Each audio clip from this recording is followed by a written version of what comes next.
Hey everyone, welcome back to my channel. My name is Tom and I make videos that help you awaken your soul and create an extraordinary life.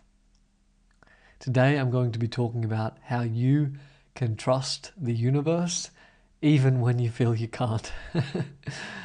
I'm going to basically give you 3 very powerful ideas, mindset shifts, maybe even paradigm shifts that are going to help you trust. And when we say the word trust, we're really talking about that energy of perfection. I think that's what it is, really. Because when you're in trust, everything basically feels like it's okay. Everything feels like it's unfolding in the direction it was meant to. And you're feeling great about that. You're in the flow with that.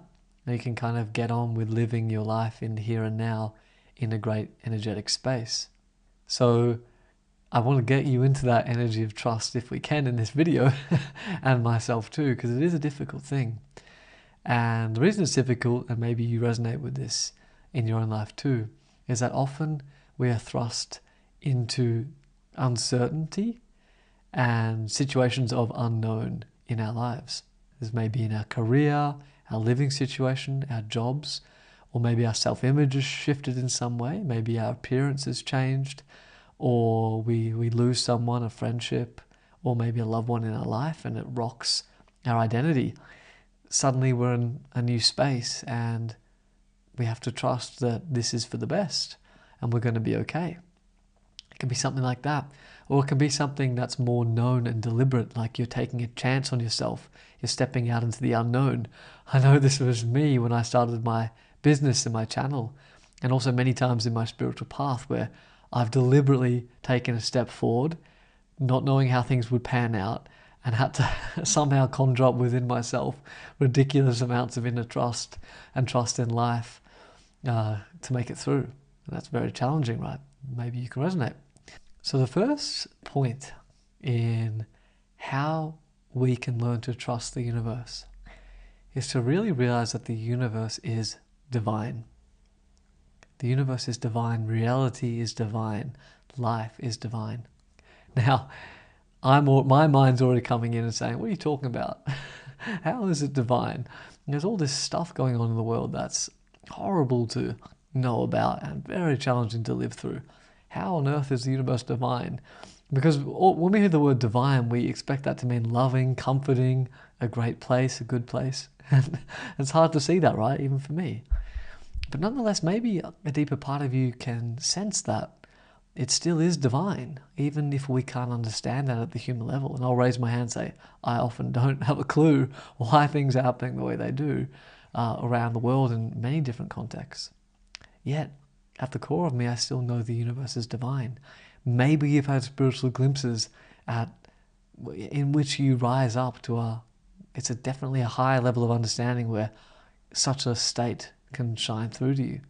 And that's where you do feel the purity, the love, the goodness, the beauty, the magic, and the purposefulness behind everything that happens, the divinity in every grain of sand and every particle in the universe. There's an intelligence behind it, a spiritual divine intelligence. That's what we are. Because when you start to buy into this, and not just buy into it, but experience it, it becomes a living, breathing, awakened experience for you. You start to realize that everything that's happening in your life is happening for a higher purpose, a divine purpose, and a purpose to expand you, to awaken you, to lead you to where your soul actually deeply, truly wants to go. And so what it really means is that you're safe, like you're deeply, deeply safe, because nothing could actually ever happen that wasn't in some way meant to happen for the highest expression of divinity within you to ultimately occur. Whether now or whether in a future moment or maybe even a future incarnation, we don't know. But we can definitely know that the trajectory of all of our lives, of all of the expressions of every soul, is down a benevolent track ultimately. Because everything in the universe is seeking reunification with its ultimate nature and essence and awakened revelation. And that state is where spiritual masters are all pointing us to, the state of a liberated peace and a freedom to be and express ourselves as who we want, and to be perfectly aware of the radiant beauty behind all of life, and to experience unconditional divine love permeate into every pore and heal every wound, cleanse every pain, make us realize why we would have gone through such a challenging, difficult human experience. It all leads to that. And so I know I'm kind of saying a lot of words, and some of this may even sound a bit preposterous or be triggering to us at various times, especially if we're going through a very challenging time and we can't even see a glimmer of truth as to why we would choose to go through such a thing, or why this would be beneficial, or how this is leading to positive things and love. It sounds ludicrous, and I'm with you on that sometimes. Other times I can see it very, very clearly that it is all very true, what these ideas and spiritual perspectives are pointing us all to. But I suppose the key point in the idea that the universe is divine and alive and intelligent is it means that in this very moment, that divine source is with you. It's completely aware of you. It's aware of your struggles. It's aware of your pain. It's aware of your courage. It's aware of your intentions and your mission and every beautiful thing that you've ever done, and really how extraordinary you are as a soul. It's completely aware of that. And even though we are in this relationship with this source, where we're a soul in a limited form expanding, and it's very challenging, it's still with us, and we're held within the arms of this infinite presence, this infinite love. And perhaps maybe that was the lesson all along that could help us trust more, was actually simply to open to these ideas, to open our consciousness to such a possibility, and then be rewarded with that energy flooding into our life to light us up in the here and now, and then we're in the energy of alignment and trust. Maybe. I still understand that some of these ideas can be very triggering and very ludicrous sounding when we're deeply challenged, and I don't pretend to even understand what you've been through in your life, the suffering or the challenges you may have gone through. And I don't try and force any of these ideas onto you, unless they, of course, resonate with your heart and bring you comfort, in which case that's a good sign. And so I suppose that brings me to point number 2 about how to trust the universe. And that is, paradoxically, you don't need to trust. You don't need to be anything other than what you are. You don't need to feel any other way than how you feel.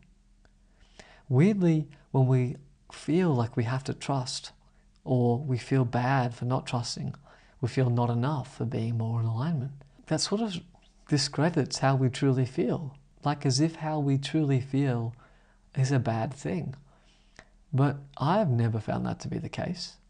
And one of the central things that I have realized in my life is that there's nothing to be afraid of when it comes to feeling how you feel. It's arising for a purpose. It's clearing out of you.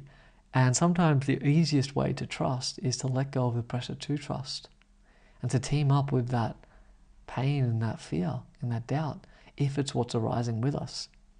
Now this may be scary, because it's like, I want the doubt to go away. I don't want to go into the fear. That's the last thing I want to do. I get that too. Yet, it's better than denying it. Facing it is facing what it is. That's truth. That's love. You are that. And it's okay. You're going to be okay. And that's really incredible when you do that, when you realize you're allowed to feel how you feel. Because then the doubt and the fear, the mirage of what they may be telling you, is seen through. You come through the other side and they melt away. And then there's a different perspective right there. It was literally on the other side of a paper-thin wall to these emotions. Think of this, accepting how you feel, embracing what's arising as you right now, with total courage and love. Think of that as kind of like taking things out of an imaginary backpack. You're taking out heavy items one by one, and there's a process of lifting it up, being with that process and letting it go. And then you're lighter automatically. When you're lighter, you can experience a different life, a much more free, liberated, energetic and alive life. That's where trust is natural. And that energy of freedom and lightness is what you really are as a soul. It's what you're used to before you come into this physical body. And you're naturally just trusting of everything and open to everything and ready to experience because you're so in the flow. That's what it's like when you just don't try to trust, just be who you are. Be with what is arising within you and know you're clearing it. And that's just what's going to set you free. And as you're set free, you instantly trust and everything's good again. And so you just move forward. And so that brings me to the third and final point about how to trust in life. And that's at the right time, when it resonates for you, when you've kind of done the earlier steps and you're feeling as aligned as you can, just take responsibility.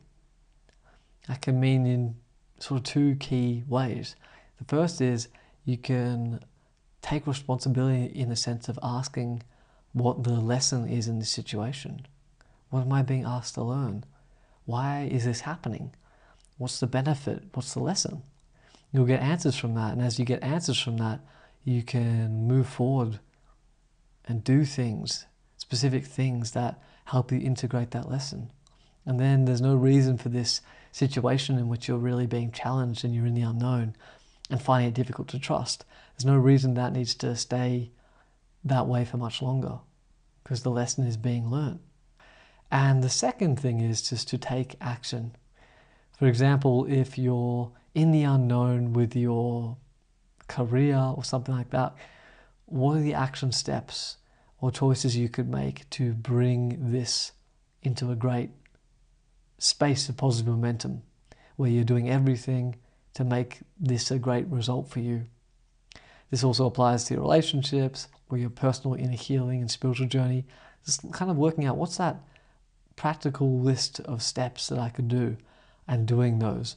Because normally when you're in the flow of action, even though there may be residual energies of resistance and doubt and fear, in fact there very likely will be, still somehow the energy of your soul creating momentum and moving forward can help you kind of break free and forward into a space where all the evidence around you is completely reflecting back to you a really positive result that makes trust just natural because you've arrived and it's all made sense and you've kind of moved through. So sometimes that requires practical action, and that's very specific to your situation, so I'll leave that for you. Alright everyone, that's the video today on how to trust the universe. And so if you like this video, please like it, leave me a comment, I love hearing from you, and subscribe to my channel. Don't forget to get the free reality shift cheat sheet, which is a powerful resource guide that can change your life and transform your reality. Check out my one-on-one coaching. I have applications open, so you can check that out, the link in the description, and stay tuned for more videos soon. Thank you.